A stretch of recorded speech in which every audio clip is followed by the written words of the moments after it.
You got to consider that when you're in business, your income is directly fucking correlated to how many people's lives that you change.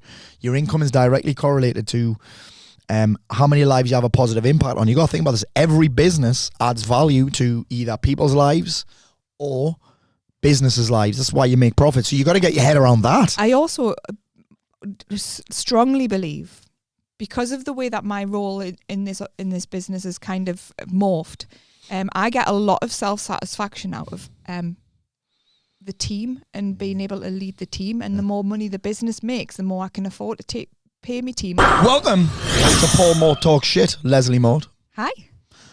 So this is a bit mad. You're the only ever person that's been on 3 times. Wow. You've been on more times than James Smith and Darren Cartel. Well, you see, because I'm... and Richard Crowe, I think's a doubler. You're awesome. So the reason I wanted to get Lesley in today is because... I mean, I'm sure that the last 2 podcasts that we've done have been very useful for people. The first one I think we did it was around like not drinking on holiday and that. And we're not going to cover that today because I know you're almost a year booze free as well. And the second one that we did, actually that first one I remember talking about your mum offering us digestives in the middle of a panic attack. Yeah. It's the hardest I've ever tried not to tell anyone. We talked a lot about being on holiday with a family, I think, yes. in that podcast. Yeah, and then the second one we talked about it was kind of about you and kind of about me. It was like living with a lunatic and how does somebody support somebody else who has mental health challenges. And this one today, I wanted to bring you in because you've had quite the transformation. Oh, well, thank you very much. This year. And I know you're starting to get some traction with this coaching thing.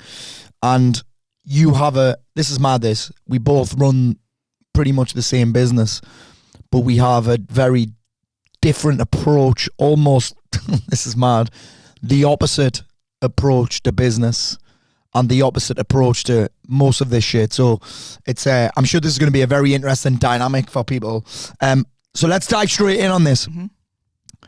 Why did you join, I hate saying this, my business? 2019 it was. I remember the time actually because I'd kind of been left in the shit a little bit. In 2019, I was doing all right.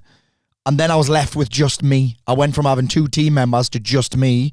And I'd say around 80 or 90 clients. Like we were doing actually less than that. What made you jump in? Apart from saving me. Well, first of all, I've always had some involvement in your business. Right back. I remember doing your accounts for when you were doing boot camps. Fucking hell. Mr. Taxman, I hope you're not listening because there was a lot of cash back then. So, I mean, I've always been involved in your business to some degree. We've done events, remember Feb, Fitness Entrepreneur Bootcamp, all of those kind of things that we did. Hey, we didn't have a clue what we were doing, did we? We didn't, we were just blagging it. But I think, the good thing back then is we didn't have any responsibilities and it was quite... We could put a lot of time into it. Well, you could take risks and it didn't really matter if shit went wrong, really, did it? I mean, we had a fucking mortgage. We had a mortgage. Actually, you were all right because, I mean, I was making decent cash doing the boot camps and that, but you had a job, right? I did, yeah. I was solicitor before I had the kids, so I had quite a steady, some might say boring job. I actually loved doing that, But yeah, so we kind of had a lot of... Second, I had a boring job and I love doing it. Them are not 2 things. Them are not 2 things that belong in the same fucking sentence. There was something because of my personality, the security and I know you hate kind of like structure. I think there's a bit of a place for security and structure. Also, I had a lot of fun doing that job. I was working with young people the same as me, and we had a lot of fun. I had a lot of fun doing. I suppose also I think there's some value in this concept of familiarity. Starting at the same time every day, lunch at the I'm fucking feel sick just talking about it. But some people love that, right? You love the certainty, the security, if you like, the familiarity, the known, the all of that, the predictable. Yeah. You quite like. There was no risks. I was quite good at it. I just had to kind of turn up, do me thing, and like I say. And you brought those qualities to my business, which I suppose is why it works. So let's look at, you had familiarity in that business. You knew what was going to happen day to day. That's what you brought to my business, because me loving unfamiliarity and variety isn't actually a good recipe for business, because what I had back then was an unpredictable business. Yes. I'd have these feasts and famines. I'd have to push really hard, like almost like a launch process. I'd make loads of money and then make nothing for ages. Yeah. And then make loads of money and make nothing for ages. So what I remember from before I came into your business is you'd go off to an event and you'd come back with an amazing idea. Oh, and signed up for 5 different programs. And then you'll launch something new, make loads of cash,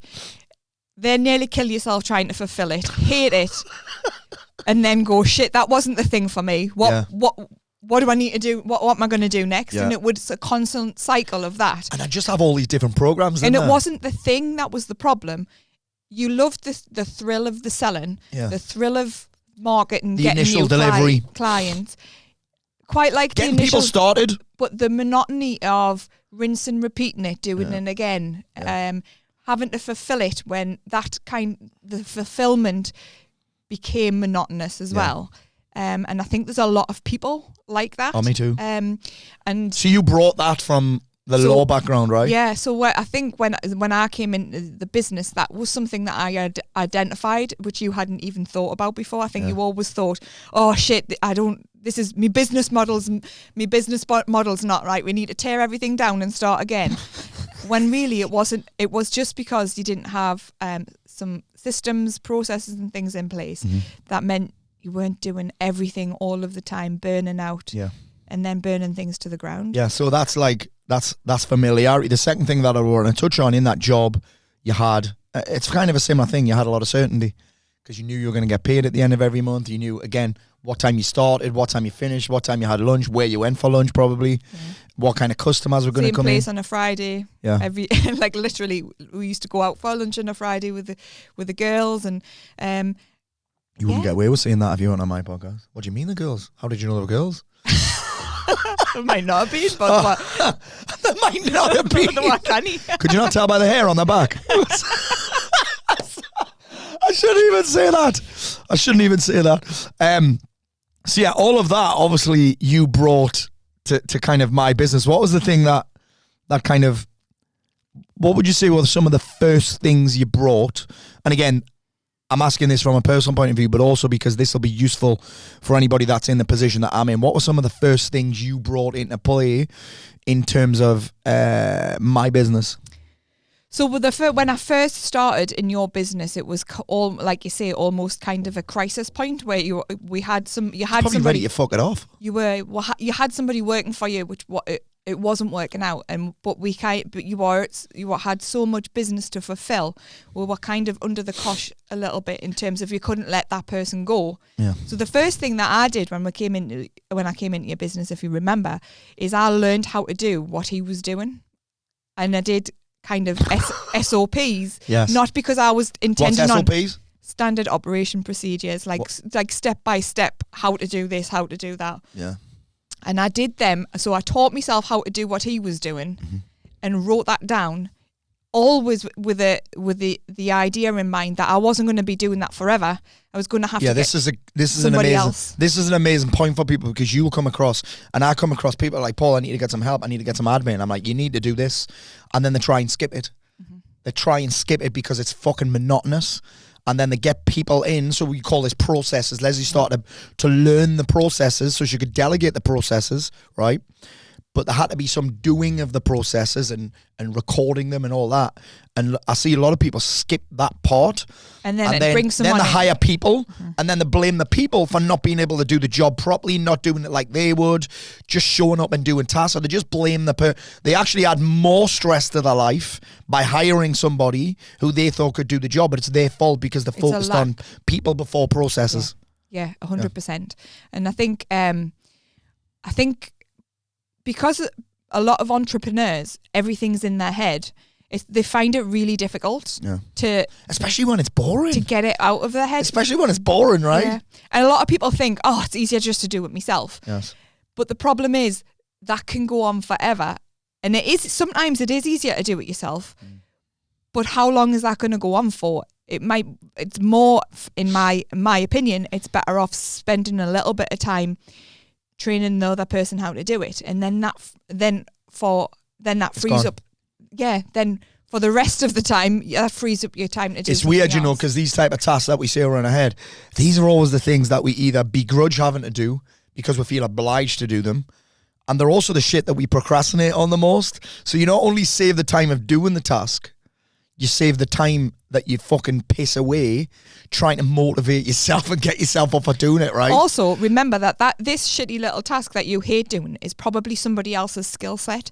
So that task that would take you an hour to do, somebody else is really or just good at wouldn't it. get done. And now Or I'm procrastinating on, and then an hour doing would take somebody else 10 For minutes. example, bookkeeping, accounts, that kind of thing. Spreadsheets.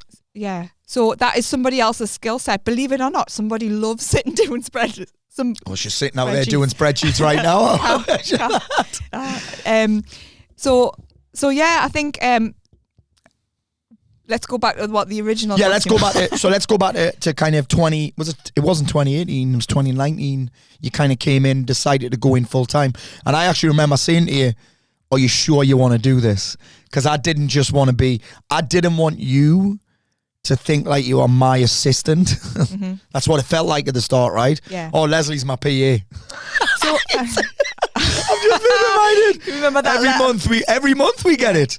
Lesley gets a letter delivered to HQ here in South Shields that says it's for electric bill. FAO, is that what it is? FO for the attention of FAO Lesley Mort, personal assistant of Paul Mort. But I rip it up and put it in the bin and every time it comes. And everyone else laughs their dick off, even if they haven't got a dick. So that I didn't want that to happen to you, because I remember saying to you, listen, I only want you to come in on this like full time if you really fucking want to do it. What was your thought process around there? Because you didn't really want to do that. So my thought process about the reason I decided, and it was something that I had to think about, because like you say, I didn't want to just be your assistant, and I think because it can fuck up. You've seen people go into business partnerships that aren't married fall out with each other. Fuck me. Numerous times and never speak to each other again. But you've also seen marriages fucking fall apart because of business partnerships. Yeah. And I think the reason that it works, me and you work so well together, is because we're so different. Yeah, let's come on to that in a bit. Yeah. Because I've skipped ahead again. Let's go on to then this concept of not being my personal assistant and you deciding to come in. Well, because the reason I brought that up is because we have very different skill sets. Mm-hmm. And I knew that I had different things to contribute towards the business than you did, and also an almost complementary things. Like I knew that I had a lot to bring, and I honestly felt like I could have an impact in the business. What gave you that belief? Because you'd never done self-employed before, had you? No, and that is probably the biggest thing. So my resistance against coming into the business was I've never really been self-employed. At the time I was working with Rachel, can you remember one of my best friends is a director in her business, and that was like on an advisory level and I loved doing that because it gave me a little bit of independence, and it helped it allowed me to still use my brain and contribute. I hadn't even thought about that. So I liked doing that, and but I've always kind of been fiercely independent and not felt like I needed to rely on anybody. And I think my biggest resistance, pain in the arse sometimes. My biggest resistance about coming into the business and us both being in the business was that I felt like I was giving away my independence a little bit. Like couldn't just go off and do my own thing. Yeah. It was always going to be. Because there is this battle of, am I telling you what to do? And then we recently had this battle where I was like, you're telling me what to do. We'll get to that later. Do you know what I mean? Yeah. Like, I didn't want to be that guy that was telling you what to do. And then there's still that, even this morning, I put a couple of tasks in. I'm like, am I telling Lesley what to do here? It's a very interesting dynamic, that. So I didn't want to be in that position of telling you what to do. So let's go back to the first thing that you did was start to put these systems in place. What was your kind of plan to get out of doing that? Because you didn't want to do that forever. No, so I always knew we were going to have to. So the person that we were kind of trying to move out of the business was not an employee. He was a subcontractor. Subcontractor. Yeah, well, two subcontractors. Interesting strategy. this is fucking wild and it blows people's heads off when I tell them. 2019 was my first PAYE hire, and you're talking, I must have been through 20 or 30 subcontractors, not consultants, but part-timers, like you pay per hour, freelancers, subcontract. I must have been through 20 or 30, whether that was back when I was doing PT, when I had assistants, when I had coaches help me out, when I hired people to do me Facebook ads. It was all like a subcontract basis. I think it's and you see that a lot. I think it's because it feels like less of a commitment, because you can let them go like that. I think when you actually employ somebody, it's quite restrictive, and as an entrepreneur, you don't like to be restricted. You don't like to be to be relied upon. There's a fear of, well, I have to pay this person's bills now. When they're freelance, you know they might have other work. You pay them. Here's where I think the shift is, Lesley. You pay them when you need them. Yeah. Which means that you don't see them as a cost. Mm-hmm. Do you get what I'm saying? Yeah. Except these days, you need to pay some. People do retainers now, don't they? So you will be tied into a retainer contract just as much as you would an employment contract these days. But I think it's almost like you don't feel quite as committed to a relationship with a subcontractor as you do bringing on an employee. So was your plan then, because it wasn't mine, was your plan then, as you were doing all this admin shit that was boring and repetitive and shitty, was your plan then always to bring in So I did that with a view, so I knew what was needed to be done. So therefore I could write a job description. I could then come up with the actual job for the hire that we needed. And then when I'm just thinking about the hiring process, about that whole thing. We might cover that. Yeah. So I mean, for example, if I hadn't have come into the business, there would be no way you would have gone through the process of hiring anybody. No, they wouldn't have this team now. We wouldn't have had the team. I'd just have people who I'd pay a monthly fee to, who weren't in the office, who weren't here. I probably wouldn't even have the office. I'd probably still be in Fritzl's basement. I would. I'd be just paying people I'd be on fucking Elance, I'd be on Fiverr, I'd be on all of those sites, just delegating tasks to one person here and one person there, and it'd be fucking all over the place. Yeah. I'd have probably signed it up by now. I'm not even kidding. I would have signed it up by now and be commentating on Match of the Day. Really? I always say that. Do you know what? I feel like fucking this off and being a commentator on Match of the Day, but I've got a feeling it's not that easy. So, was your thing then always to go after... So my vision, first of all, when I came into the business was definitely to find out what... I remember working on this in the kitchen on a fucking whiteboard. What help we needed, what the first hire was, and to get that working before we did anything else. And if you remember, that's when we got Mac in. Yeah. And that was an interesting process. It was an interesting process because I was going through a lot of learning. I mean, I had managed people I was a team leader when I was a solicitor, and I had managed people, but I had never actually employed anybody myself. So that makes two of us. So that was a learning process for me as well back in the day.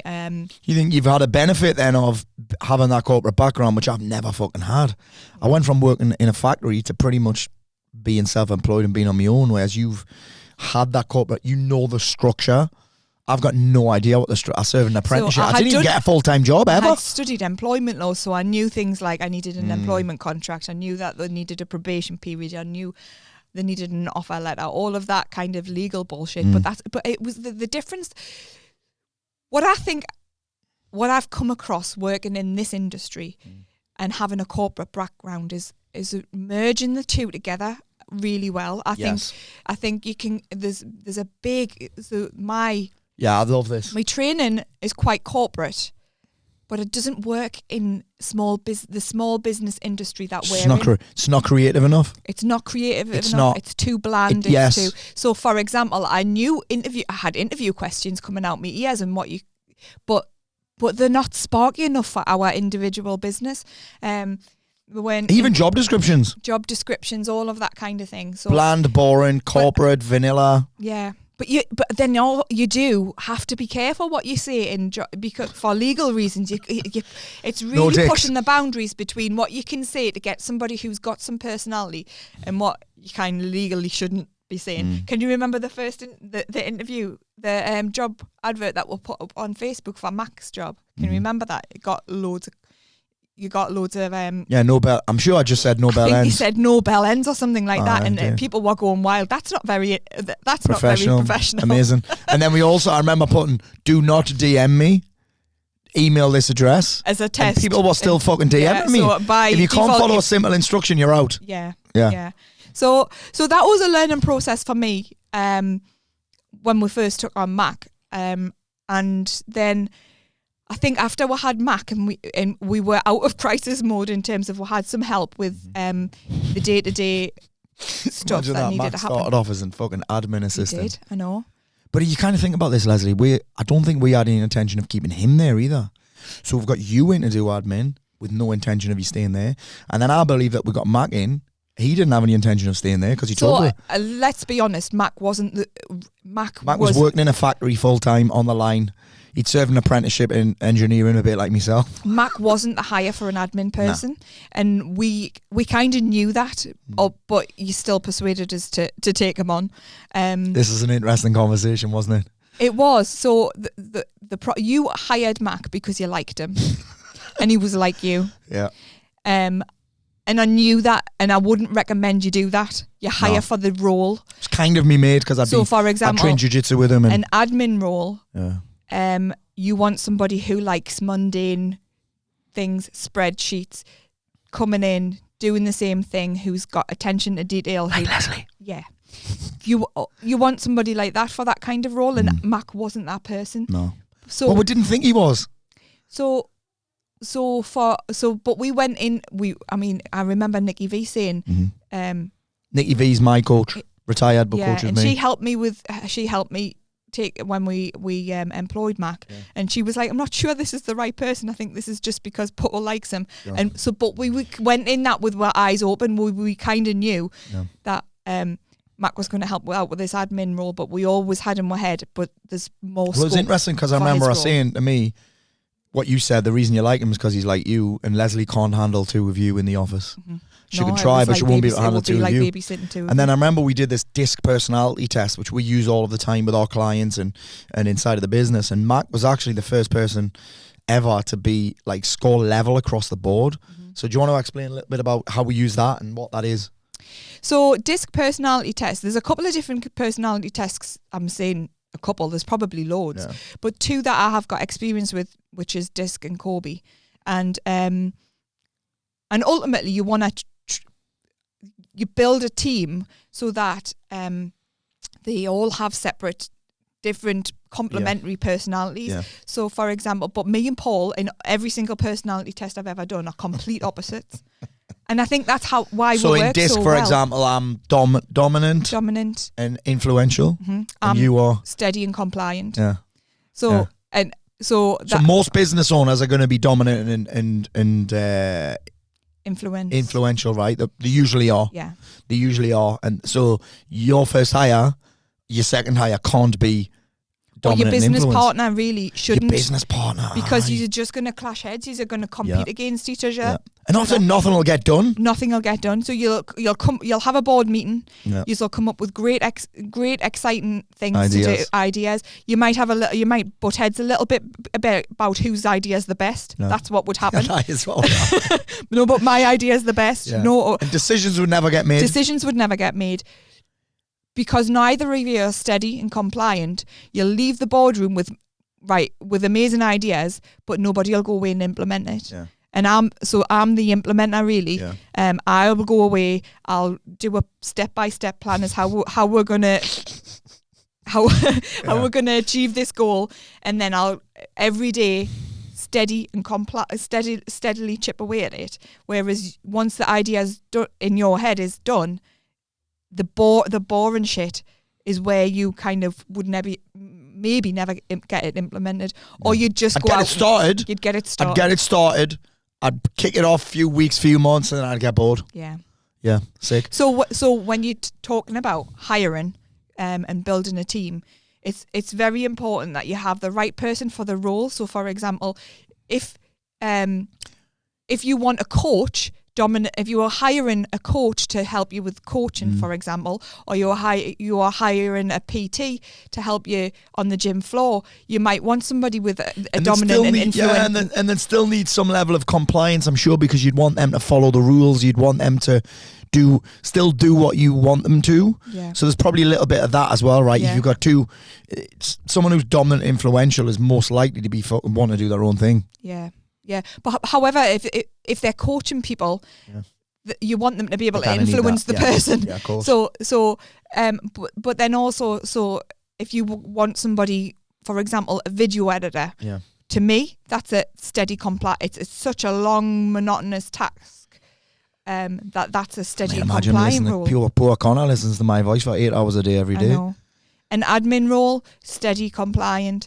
Yeah. Accounts based bookkeeping, anything like that is steady compliant. And that's why they're all boring.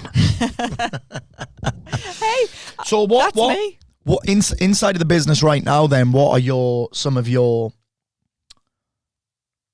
key things that you're into right now? So inside of the business right now, I've just got a little note here just saying building the team. Yeah. So I think we're on a constant revolving process of building the team and looking at, do we need somebody else? How can we redefine our roles? So, for example, I've been over the last 6 months when I started doing some of my coaching, I've had to redefine what I'm doing and delegate some tasks that I've been doing and haven't got. I'd like to free up my time to do some more coaching. Yeah. What does that mean? Okay, that means these tasks that I'm doing at the moment need to be delegated to somebody else. Mm-hmm. So I've been going through a process of delegating. Something that people stop doing, I think. Yeah. Stop doing this. But this is like a constant thing as well. You should be constantly kind of redefining your role and looking at ways of not necessarily, ultimately it's a business, so how can I make more money? Yeah. But also how can without being fucking miserable. How can I do more of the stuff that I enjoy? And get paid more for it. Yeah. How can I do more of the stuff that I enjoy and get paid more money for it? And that's a self-reflection thing as well. Actually, I've loved doing that this quarter. Yes. How can I redefine my role so I can do more of that and less of the stuff that I don't like to do? Yeah. So that's something that is and there's also that concept of I don't love that anymore. Yeah. Like I don't love doing fucking one-to-one consults anymore. Which is, I suppose, why you've let it more. Once I love a big room full of people. Yeah. I don't like sitting down with someone one-to-one so much. I think you find that out. Yeah, I do.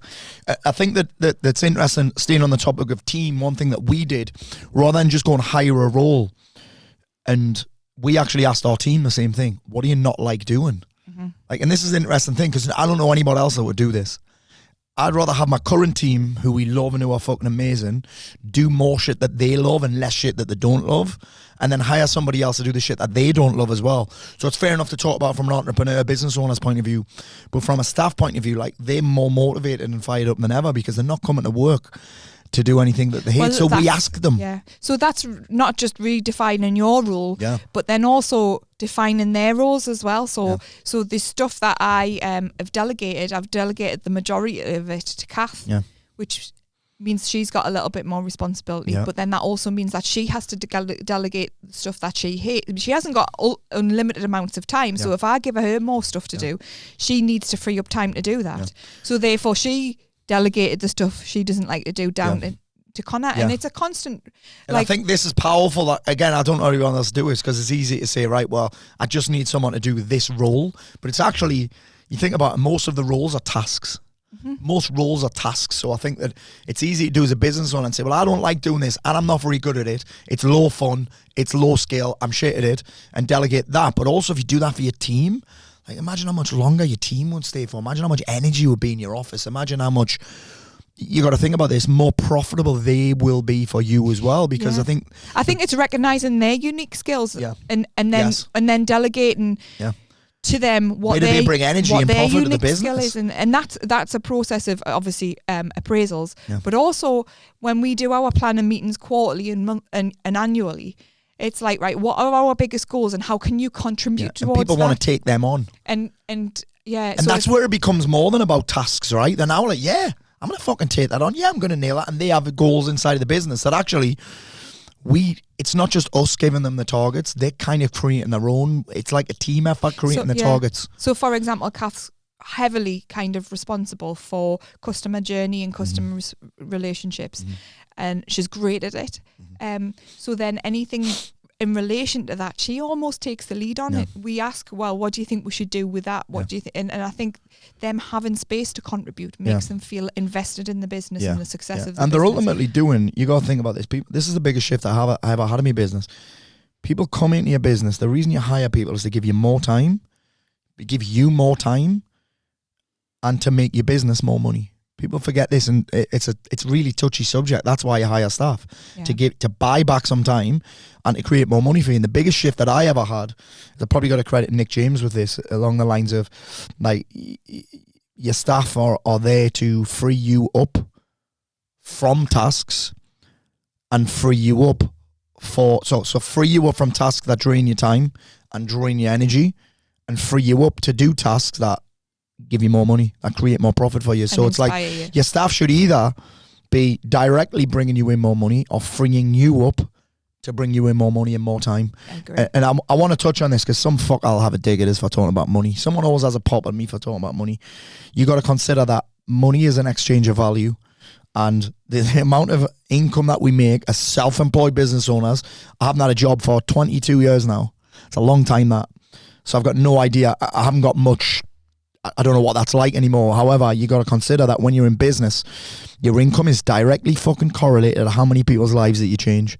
Your income is directly correlated to how many lives you have a positive impact on. You got to think about this. Every business adds value to either people's lives or businesses' lives. That's why you make profit. So you got to get your head around that. I also strongly believe, because of the way that my role in this business is kind of morphed, I get a lot of self-satisfaction out of the team and being able to lead the team. And the more money the business makes, the more I can afford to pay my team or reward my team and contribute to their standard of living as well. You want people to love working with. You want people to love working for you, not hate it. That's one of my biggest values in the business right now, is to build a happy team who feel fulfilled. And it's not just about money, but obviously that's why people... What are some of the other keys around this then for people watching? Around the or listening team? in on the team, on building a fulfilled and happy team. So I think you need to definitely have them involved. So they need to know the business values, and I think that comes probably in the right as far as the job advert and making sure you get the right people in your business. For your business. So we always have interview questions related to the business, business values, so that we can get a feel for the person and whether or not they're a good fit. Do you know what's mad? I was just thinking there, every single hire we've made, we weren't sure. The guys, I think it's because I feel like we've got a little family, and I feel like you're always a little bit nervous of who you let in. Because if it's the wrong person, I suppose it's because we're having so much personal contact with them, isn't it? Yeah. Because we're such a small team, taking on one wrong person can really affect the dynamic of the whole team. And I think you're always a little bit nervous about how somebody's gonna come in. Yeah. But I think if you do the onboarding process right, and you can kind of you can make them understand the business. You can groom them, Lesley says. I didn't want to use that word, but steer them. I suppose what I meant was like, and again, the guys will be listening to this, which is mad. We were kind of right on the fence. There was no one like, yeah, this is definitely the right decision. It was almost like, well, this is either going to be amazing or a fucking nightmare. Every single hire, this is either going to be fucking great or it's going to go wrong. There wasn't anyone where we're like, this is safe. I don't think there ever is. No, none of them. Do you not? I think people think the safest hire is like a friend or a family member. It's the fucking worst hire. It's the worst thing because... I mean, except you... But you weren't really hired, like you were a business partner. You came in as a business, did you? Yeah. Did you? I didn't get paid. No, I don't get paid. I don't get a salary. You're on a PAYE. Yeah. Shit. So I thought I never disciplined you like. So, I mean, the other thing I think is that's really important to get your team to build a an excited team is to make sure they're involved in all of the planning, reviewing, goal setting. Give them, I think everybody's guilty of this a little bit, and it's something that I've worked on a lot, is like, don't micromanage people. Make them think for themselves. It's a big lesson that I've learned. I think micromanaging's the equivalent of fucking babysitting. Yeah. I think you have to teach people to think for themselves, and I've been guilty of that before. Like, because I used to do all my planning on a Sunday, I used to come into the Monday morning meeting with, right, you need to do this, you need to do that, and I was doing all of the thinking so that the team necessarily didn't have to think. I remember I was right behind where you're sitting right now. We'll have a fucking whiteboard, and this was transformative for me because I remember it was actually, this is mad, it was only end of 2020. The end of 2020 was where we made this transformation, really. In that I was recording my audiobook in London, and then all of a sudden I just had this panic. I didn't have a fucking clue what was going on inside of my business because I'd been away for 4 days. Lesley wasn't there. I couldn't see the fucking whiteboard. And then all of a sudden I remember sending a panic email. Has this been done? Has this been done? Did you do this? Has this been followed up on? And I emailed everybody. And everyone was like, yeah, it's all been done. Or this hasn't been, or you didn't tell me about that. You didn't even tell me about that. And then I was like, I'll check the whiteboard. And then suddenly it was fucking hell. Yeah. This is shit. But then that also coincided quickly with COVID. Yeah. So when people weren't in the office and we were working from home, and it was difficult to have everything on the whiteboard anyway. Yeah. So that's when we used a sort. You're acting like we had everyone working from home the whole time. Well, we did for a bit. Yeah, the COVID police will be almost. No, we genuinely did for a bit, and everyone hated it. Everyone did hate it. We did hate it. Yeah, not just us, but the whole team hated it. Yeah. Kath used to ring us 20 times a day because she was lonely, I think, just because she wanted a bit of crap. Mac used to come round to the garage and fucking roll jiu-jitsu in the garage. Aye. Squat. We didn't work in the same office, but we're fucking sweated all over each other. Yeah. So let's stay on this topic of kind of like, because you're specialising right now. We're not going to that part yet. You're specialising right now in kind of working with people that have like 1 or 2 team members or just are ready to make their first fucking hire. What are some of the biggest challenges people have at that level? Because I believe that your unique ability is to find the calm and the clarity in amongst most business owners get to this level of confusion and fucking chaos. Those are the 2 biggest challenges, but colour that in for me. Okay, so I think the biggest mistake that a lot of people make is that they wait until they're at crisis point before they decide to make a hire. And then they make a fast hire and fuck it up. They either make a fast hire and fuck it up, or they haven't actually got the time to sit down and do the process properly in terms of, right, what do I need this person to do? What does this job description need to look like? The interview, the whole application process is rushed. Pass that pen, sorry. I thought of a question and I don't want to interrupt. They'll go, right, who do I know? Right, I'll get me Auntie Joan in and she can do this, and then it goes wrong, and then they go, I've tried that, I've tried to get hires and it doesn't work for me, so then they stay stuck. So I think first of all, if you can, and if you're kind of at the cusp of thinking in the next 12 months I might need somebody, I would actually start now. I think the first shift you've got to have is these people are going to free me up to add to my bottom line, and they're not a fucking cost. Yeah.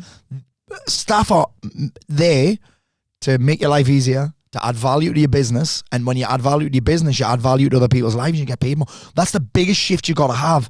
These people aren't just saving your time, because let's face it, when you're an entrepreneur, you sacrifice a lot of time anyway. Mm-hmm. So these people are to save your time and make you money. And obviously for them, you're adding value to their lives. That's why they're going to come and work for you. So the one thing that I wrote down there was, the one thing that you will get across, I've hired this VA on People Per Hour or on virtualassistants.com or on Fiverr, but I don't feel like I'm using them. You've had that a load of times, right? All the time, yeah. Why does that happen? That happens because it's harder to tell somebody what to do than to do it yourself. And if you haven't got the time to sit down with that person and explain it, if you don't have instructions SOPs, that kind of thing. And we place. do SOPs written, we do it video, and we show someone. Some people think that it's a time-consuming task. It is to start with, it's an investment. It can be. However, all you have to do, really, if you're really under the cosh for time, is to record yourself doing it. Yeah. So you're getting it done and you're doing your SOP at the same time. But it's kind of like any investment. You don't get a return straight away. No. You've got to put the fucking time in, and then eventually it pays off. But you got to be willing to eat shit for a little bit, actually. So I think the biggest thing that people struggle with first of all is the wait until they're at crisis point before they start hiring. So number one, don't do that. Yeah. I think the second thing that people do is they don't have. So what I come across quite a lot is people don't have things. They don't have data anywhere. And I think it's really hard to try and come up with a strategy to try and scale and build your business when you don't know what's working and what's not working. Yeah, you got no previous data. Yeah, and this is one of the things that you've found with people in your coaching program, people that have came in our highest end program, is that what's the data, and they haven't got any. So for example, I'll say, well, what's your conversion rate on that? Yeah. They don't know. Where'd you get your clients from? Word of mouth. I don't know. Yeah. That's code for I don't know. Or they'll be spending a fortune on Facebook ads and see it as a cost. Well, is it working? I mean, so they might know the cost per lead, or they might know how many leads they have, but they don't know the lifetime value of that client. So therefore, they don't know whether it's a good return on investment or not. I mean, people go, oh, I'm getting leads and it's costing us $15 per lead.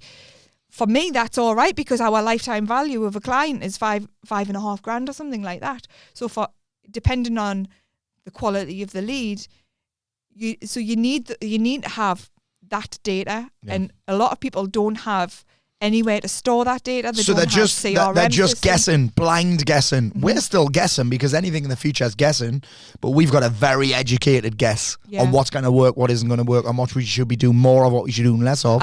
And that's why people are confused and in chaos, because they haven't got data. Yeah. So they're just throwing shit at the wall and hoping it sticks, really. And there's still an element of that, even for us. But we're aware that we're trying it out. Yeah. We don't know what the outcome's going to be. Yeah. I think the problem that a lot of people have is they're always trying things out. This is where we started. Yeah. We know that if we do X, Y, and Z, we will get X amount of people in a program. Yeah. It'll vary, but we know that we can fill a program with minimum of X amount of people if we do this process. Yeah. And I think having that certainty, because we've got a tried and tested system, gives us a lot of kind of calm and clarity, and we're not thinking, shit, can we pay the corporation tax bill at the end of the year, because we know we know that we've got systems and processes in place now, and we know that we can kind of we're not panicking all the time where the next money's going to come from. And what do you think then has been some of the success factors? So we're talking about the biggest challenge most business owners at that level have. What do you think some of the biggest challenges that we've had, or you've had, doing what you do inside of this business have been? Except me. I think, on a personal level, I think probably my biggest challenge, but also my biggest reward, has been around building the team and being in leadership. It being kind of looked up as a leader. Yeah. It's not something that I've ever really described myself as a leader. And we have different styles of leadership. Well, that's what I struggled with. I think also I always had in my head that a leader is somebody who stands at the table and shouts at people and tells them what to do. We've got a little stage here. When I'm running a meeting, I don't even sit down. I stand on the stage, which is so weird. And that's not really my style or personality. And so I've had to find my own way to kind of lead and inspire people. That isn't the typical. And what's that way? What does that look like? For me, it's leading by example. So kind of the standards that I expect of others, holding myself to those standards and demonstrating them every day. So people say, oh, actually, she's doing that. So that's what she kind of expects from me. Mm-hmm. I think in terms of the team, I think honesty is a really important thing, and that sometimes results in having to have difficult conversations with people. Mm-hmm. I think self-reflection. What could I have done better? Mm-hmm. How could I have I think it's very easy to blame people and go off and they should have done this way and they should have done that way. But it's always, if you self-reflect and think, actually, did I communicate it properly? Are they aware of what my expectations are? And if they've done it wrong, then the answer to that is no, because I'm sure they don't want to do something wrong. Yeah. So it's always like, how can I do things better, rather than kind of externally blaming other people? Yeah. How can I be better at this? So if that's been one of your biggest challenges, then would you also say it's been one of your biggest successes? 100. Well, lessons. It's something that I'm working on every day. Yeah. Yes, one of my biggest successes, but I think I'm not there yet. I think. I don't think we ever are. No. I think the moment you think you're there, you stop and you don't care. Yeah, nah. I think you get complacent.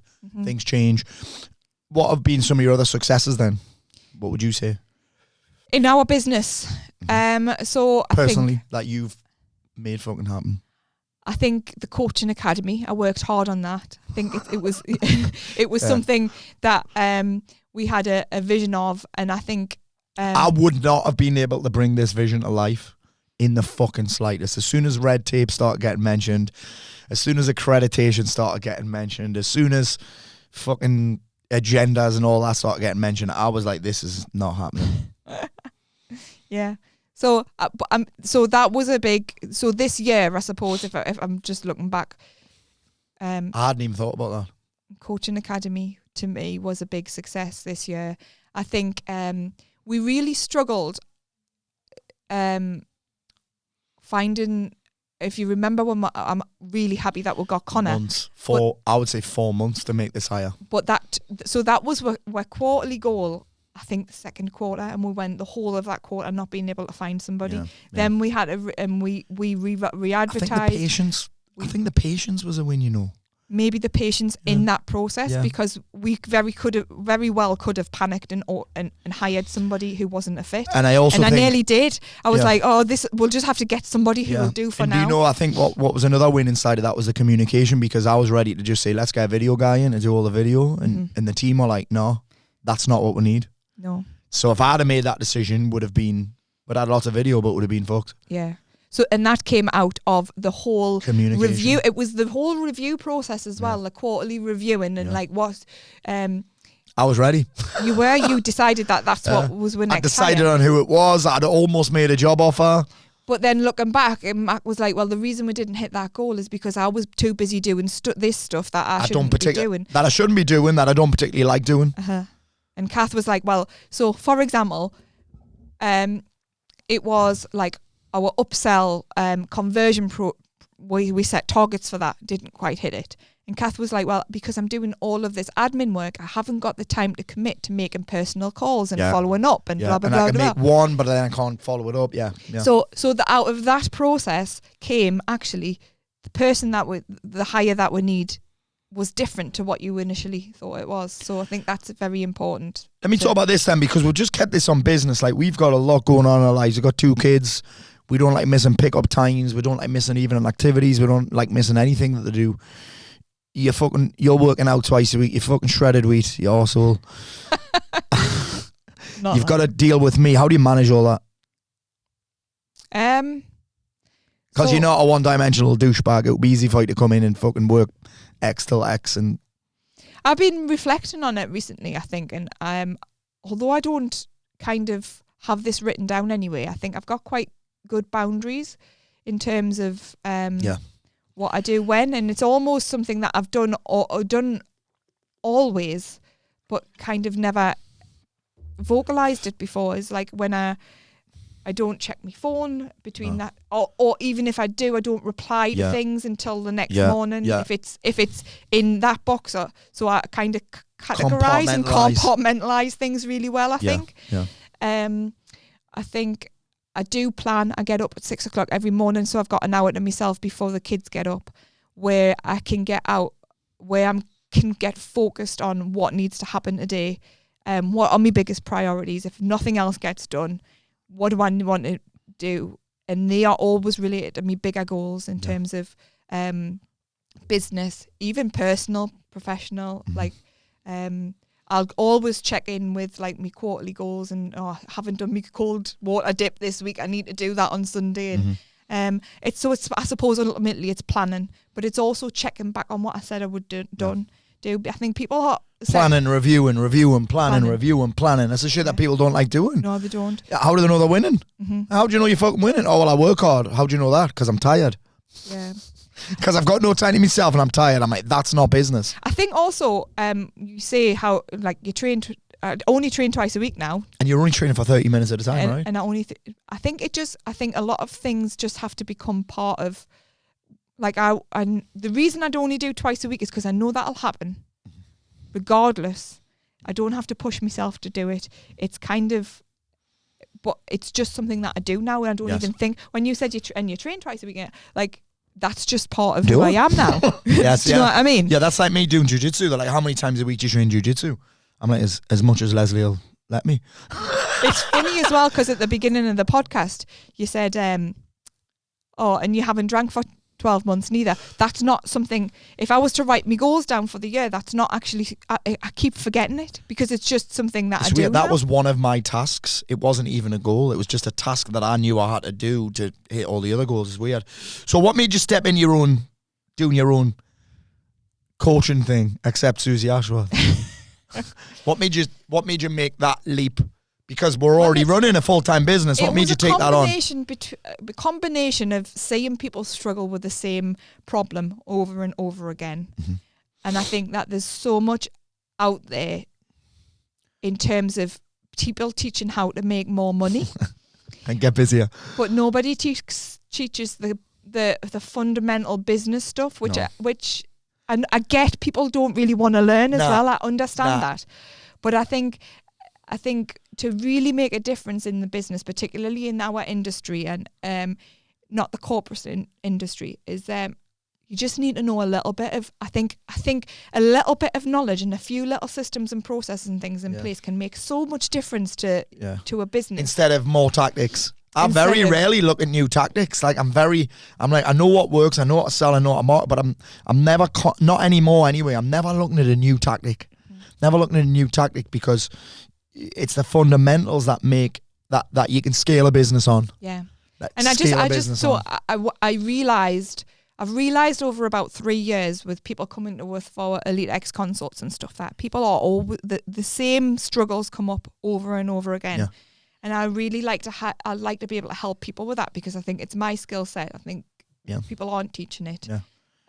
Or they don't teach it in a way that because they don't like it either. People in our industry because they don't like it. It's an interesting dynamic this because Elite X is our kind of one-to-one business coaching program, but it gets full quickly. There's very rarely space on it. Like someone will come to the end of the membership and someone else is waiting to fill it. So and the mad part is as part of this program they get a half-day consult, and this is me being very honest here. I don't like it because I'm sitting there. One, Lesley ends up taking over because she loves it and it's her skill set. Two, I don't find it interesting at all. Except when it comes to building out the... Except when it comes to building out the how we're going to fill this and how we're going to get that client and what am I going to call this and how am I going to create the offer and what do I give people when they sign up and how do I get more leads and how do I close more deals. But that's kind of once you've got the strategy in place. Yes. I think the biggest struggle that people have is they've missed out the top bit. Yeah, the structure. They're always doing strategy. Tactics. Sorry, that's what I mean. Tactics. Yeah. Fantastics, tangfastics. They're always doing the bottom bit. Yes. Without any strategy at the top. Without any strategy at the top. Yeah. And this is once critical. You've got the strategy at the top, you only need to really review that. Well, we do it quarterly, but your 12-month priorities, you can, and then you can change the tactics from day to day. We need a different word for that. I can't say that. What's the matter with us? I haven't got my teeth in. So yeah. So what made you want to do was the question. So that, and then also, I feel like we've talked about me fierce independence and feeling a little bit reliant on things. Yeah. Not relying on you, but not in control of me own income, maybe a little bit. Lesley's just bracing herself for when she leaves me. And she's now got something of her own. No. She's prepping. So I've also felt for a little bit like playing it safe. Yeah. And that I haven't really been pushing myself outside my comfort zone. So I knew that, so there's certain things in my personal development, particularly doing stuff like this. It's not in my comfort zone. It's not stuff that I like to do. And I always like to challenge myself and look at, right, if I'm going to grow, what can I do? And I knew that this kind of ticked all the boxes in terms of using my unique skill set, but also pushing us to do the things that I don't like doing, like podcasts and showing up on social media. And I almost mentioned it when I was like, I get up at 6. I'm like, that's so you can do your 2 hours writing your social media post. Stuff that I hate doing. But I think if you force yourself to do the things that you hate, no, I don't even think it's stuff that you hate. I think it's just stuff that you don't find natural. You find out a lot about yourself, and you grow in ways that you can't even, like, I don't know why I don't like that. So I'm finding out the reasons. You're not a natural extrovert. Well, it is, yeah. And I used to think it was confidence, but it's not confidence. It's just that I don't really like, I don't know. I think there's a difference between, so I've often hid behind a little bit with your business, is that people are buying you. So if they don't buy, they're not, they're rejecting you, not me. They're not rejecting me, they're just doing their best. I've hid behind that for a long time. That's so interesting. now if I put myself out there and people don't buy, then that's on me. And it's not necessarily a limited belief or anything. I can work my way through it. But as a business owner who is a coach and who people are spying them, everybody at some level has that kind of that fear of putting themselves out there. So what have you found hardest about building this new thing that you're doing? I've also, being visible is definitely the thing that I found hardest, but also... And you have to be visible, there's no way around it. But also one of the reasons why I decided to do it, to be honest with you, because I think that was the biggest part that was holding us back. So I'm like, right, okay, I'm going to get that conquered. And I have to be able to help people. So I have that little bit of leverage, I think. But also doing things that aren't in my skill set. And you've also got this, Lesley, you got to think about this, is you don't want to be known as just Paul Mort's wife, right? No. That's been a big thing for you, this, I think. So something that I said to Susie on one of our first coaching calls, actually, was that why would people buy from me when they could buy from Paul? And because you've got such a massive authority and people who know who you are. I always thought, well, but Paul's an amazing coach. Why would people buy from me? People know that you're the secret. I didn't want to be a cheaper version of Paul. Yes. So I think I feel like I have something completely different to offer that you do. I just have to get better at communicating that to people. I think. And has that been one of the most difficult parts? Yes, I think it's been one of the most difficult parts. And I think something else that I've found hard is I've never had to write sales copy. I've never had to do all that stuff's your unique ability, which I would which happily allow you to do because you're great at it. You can off unless I'm on commission. Why would I? No. So you've always done that for this, for our business, and I've never had to think about it. I've never even thought. Why is he written that? I've just kind of let you get on with that. And then when I've had to come to do this for my clients, my client avatar, I've loved the process of it, but it's something that's new to us. And I didn't tell you this, but I might have emailed the copywriter that we use and said, can you finish this off? Oh, well, he sent me a voice. He sent me a 1 minute, 20 minute voice note. 1 minute, 20 second voice note, which is my equivalent of a podcast.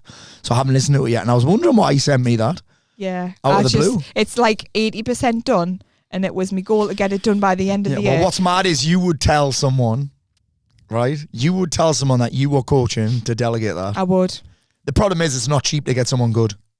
I think also No, it's not. And there's also, I think it's also a skill that you as a business owner should have some understanding knowledge. of. Yeah, because how would you know they've done a good job? Yeah, whether or not, don't have to be an expert at it, but I think going through the process and understanding it is definitely been a learning curve. You know, Lesley, as a business owner, I think copywriting is one of the most important skills you could ever learn. I agree. Because it's everything from your Facebook posts to your Instagram posts to your emails to your PowerPoint slides to your titling talks to you running your ads to your all of that stuff to sales. All of that is copywriting. I think as a business owner, if you get that skill, because it's expensive to delegate to somebody good.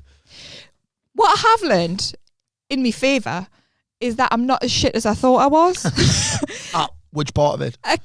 So the copywriting and that. So because I've been around this environment for a long time, I don't know, actually it's a double-edged sword because I know some really amazing copywriters. So it's a comparison frame, isn't it? Yeah. Like I compare myself to you. 21 I compare myself to Susie. I compare myself to Nick James, those kind of people. And I'm like, hang on, I've never wrote any copy before and I'm expecting that standard of copywriting from me. Yeah. But then also I'm not starting from scratch because I've been around these kind of people. Yeah. I have a bit more knowledge. Yeah. Like I do things naturally, which I've learned from you and other people. So I'm not completely starting from scratch. Yes. The way that putting a call to action on everything is something that is just, I wouldn't even Let think me ask you this doing. question. What's your advice for someone who's making posts, putting calls to action in, and then nothing's happening? Because you're having that a bit, right? I've had it loads. I think you have to be consistent. I find... Just keep showing up anyway. Just keep doing it anyway. I think... I'm doing it a lot for authority, so that if somebody looks at because for a long time I didn't post anything on social media. Pictures of kids and food. It was just literally my personal thing. Yeah. And it's not good. So I want somebody in 6 months' time to go on my social media and go, oh yeah, she's my social media will then look different in 6 months' time than what it does now. Nice. So I think you just have to be consistent at it, and I don't think it's an easy fix. Yeah. I have posted boosted some posts, which helps a little bit. People expect amazing things from boosted posts. When I boost a post, I might get a couple of extra followers. You do that consistently over 12 months, you get a bit extra. I didn't even know you'd done that. I think I'm in it for the process a lot, rather than for quick wins, instant gratification. I think, and I think that's probably what you have to be willing to just be consistent and show up when things don't feel like it's doing anything. Yeah. So last question, because I know we're running out of time, and also I need a poo. Oh, lovely. What are some of your goals for next year, 2023? I can't even think about. I've been asked this loads. I'm like, I don't know, because I'm still doing this year. Yeah. You know what I mean? Like, there's only 3 weeks left of the year, but I haven't checked out yet. You haven't either, have you? No, I haven't. I've still got me cold water dips to do. I've got 2 of them left to do. Yes. Probably my biggest wins this year, I think, is one. It sounds weird, but cold water dips have been my biggest. Like, the cold is. I'm actually hugging a hot water bottle at the minute. The cold is. I've got one popping out my butt. I'm that cold person, and it's something that I've really struggled with. Yeah. And I've stuck with it because I think if you challenge yourself, if you can sit in the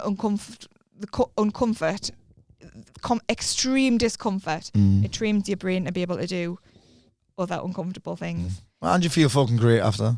Yeah. I don't. That's the thing. It absolutely wipes us.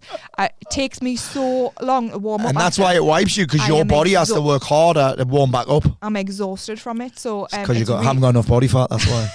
On my fingers. It's my fingers that struggle like. So I've still got things that I'm working on. Hopefully that will get boxed off by the end of the year. Mm-hmm. Next year, I think it's going to be a lot about me and the growth of the business in terms of how I can contribute more and bring more value. How are you going to manage this? We're quite literally having a fucking personal meeting here. How are you going to manage this? Not battle, but how are you going to manage this little thing between growing this unstoppable business and doing your own thing? How are you going to manage that? Greater compartmentalising. Tactics. Just compartmental and then tactics. So really, Tactics. it's just going to be about Blocking out time. blocking out my time. I've already do. So I have done. So Tuesdays and Thursdays is when I work on my coaching. Do you know what's mad? I look in your calendar and it just says my stuff. Keep free, my stuff. Yeah. So it's just that's how I'm going to do it, and it's working so far, and I intend to do. That's how I do it. Sick. I'm very clear on how I can bring more value to the business personally, but also I think we need to grow the team again next year. I think we need probably at least another team member. Mm-hmm. I think it's hard to say what our goals are for as a business until we haven't really reviewed this year, have we? Yeah. And it's an interesting thing, because I said about the personal thing, because it's the same with me. I was just thinking there as a business, but inside of the business, I also have a lot of personal goals that often, like personal career goals that often don't impact the business that much. Do you get what? You know what I mean? When you're a business owner, your goals are all kind of related, not necessarily to making money, but in personal growth, fulfillment is part of the business, isn't it? Growing as a business owner is also kind of part of your personal development. Yeah, and I think you've got to not forget these little personal, not hobbies, but these personal projects inside your business. Like, so for example, me filling a theatre doesn't actually impact the business that much, really. There's other things I could be doing, but that's what I love doing. Mm-hmm. Traveling to go and speak in events doesn't grow the business that much, but it's very personally fulfilling. And I think we've got to not forget why we started the business. Mm-hmm. We didn't start businesses to do shit that we fucking hate. We didn't start businesses to get lost in how much money can I make the business. We started the business to get paid for doing what we love, I believe. I agree. And I think that... And that's the one thing we fucking get told to stop doing. It is. And when you get stuck in that emergency mode that we talked about at the beginning, where you're too busy to scale, but you're too busy to take anybody on, and you're too busy to do the systems and processes that you need, that's a dangerous point to be at. Yeah. So I think the goal for any business owner should always be to be very clear about what makes them happy in their business, what their vision is for the business, and what fulfills them personally and professionally. How can I get paid more for doing more of what I love and less of what I hate? That for me is the ultimate, and it's never talked about really. No. It's the ultimate. It's always like, how can I make more money? How can I scale? How can I hire people? It's like, let's not forget, like, I want to be fucking excited to go to work, not fucking dreading it. Because if I wanted to get paid for doing something that I hate, I'd work offshore. Yeah. So for 2023, personally, my goals are it's going to be a big birthday for me. Hey! And I think that always makes you reflect, like when you are younger, when you think about yourself as like a 40, like Gadgy old person. Yeah. So I want to travel on my own. What the fuck? I saw this on your Instagram. I'm like, how come I haven't talked about this, please? And why am I not invited? Well, so there's travel with you as well. Why am I not invited to these other trips? I don't know, I just feel like it's a personal goal. One of my friends has been travelling on her own, and she's got no kids and isn't married. No, she's not. But I think it's a very brave thing to do, and I think it makes you. So I want to know who's going to look after. I want to know who's going to look after me kids. I can't do that. So I mean, this is getting a little bit deeper than I expected it to get.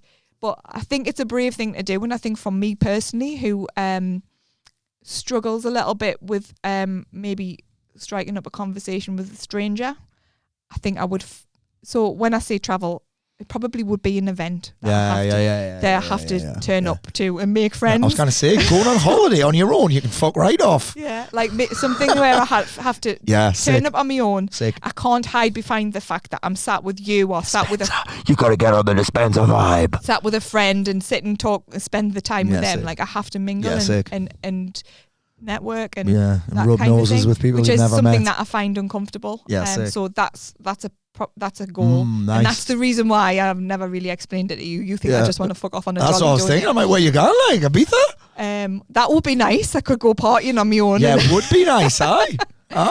And then I think probably, obviously we'll have holiday goals. I think one of my biggest values is travel, which I've found out, and I think one of the reasons why I've set up this coaching, my own coaching, is that my long-term vision, I can see me doing this from anywhere. So in like 10 years time, when the kids are up and we can be anywhere in the world that we want to be, this is something that I can see myself doing. So you're still going to be earning. No, but this is something I am done then. I can see myself doing from there. Nice. Yeah. So that's probably kind of the ultimate vision. Very last long-term question. vision. What didn't I ask you that I should have asked you? What do you mean? What question did I not ask that I should have asked? You don't have to answer. You can say none. You're amazing at podcasting. You are amazing at podcasting. You didn't even talk over us that much this time, so that's great. Well, because you were telling us things that I've never fucking heard. You were telling me things that I wasn't expecting to come out your mouth. And like, there you go. Okay, there we go. I did it. Hey, I love you. Oh, I love you too. Thank you, Lesley Mort. Don't forget, guys, subscribe, share the podcast. I thoroughly enjoyed this today. And again, listen, if you want me to keep the podcast going, I'm kind of relying on you to spread the word. Let's go.